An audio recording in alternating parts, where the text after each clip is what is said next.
Hi, I'm Christopher Barger, Communications Executive and Counselor. I've been lucky enough to work for companies like IBM, General Motors, and Owens Corning, and in the past I've advised clients like Walmart, McDonald's, HP, and the Almond Board of California. I'm grateful that Arthur asked me to share some thoughts with you, and I'm here today to talk about this week's word of the week, presence, and its importance for executives. Now, when people talk about leadership, they usually talk about vision, strategy, execution, results. But there's a quieter force underneath all that, one that determines whether people trust you, follow you, and believe what you say. That force is presence, and it may not be what you think it is.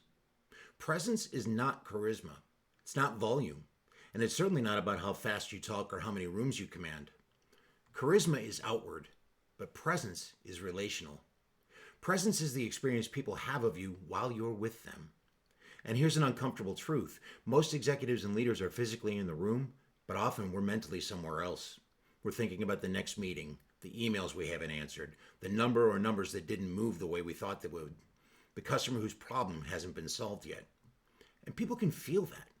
Presence begins with attention. Real attention is rare, and because it's so rare, it's powerful. When you think about the leaders who had the greatest impact on you, really shaped you in how you think and how you work, what do you remember most? Chances are you didn't say they had the best strategy deck or they drove results, and I'm certain you didn't say that it was because they talked more than everyone else.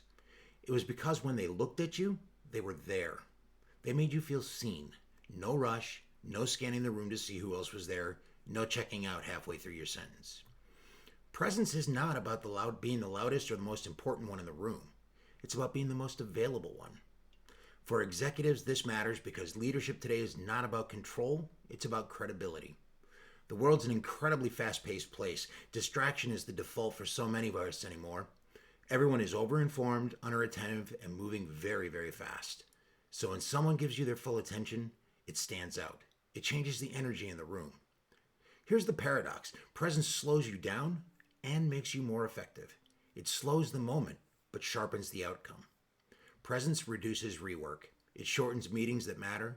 It builds trust and authority that save time later. And maybe most importantly, presence humanizes power. People don't need their leaders to be perfect. They need them to be here, fully engaged, listening without rehearsing what they're going to say next, responding instead of reacting. In a world of constant distraction, presence is not a soft skill. It's a competitive advantage. Because the executive who can truly show up in the room, in the moment, with the people who depend on them, that executive doesn't just lead decisions, they lead people. And people remember that long after the strategy deck is forgotten. In the new year, I hope you'll consider your presence with the members of your team. And remember that leadership is not just about having people follow your direction. It's about how you can make them feel while they're doing it. I wish you all the best in 2026.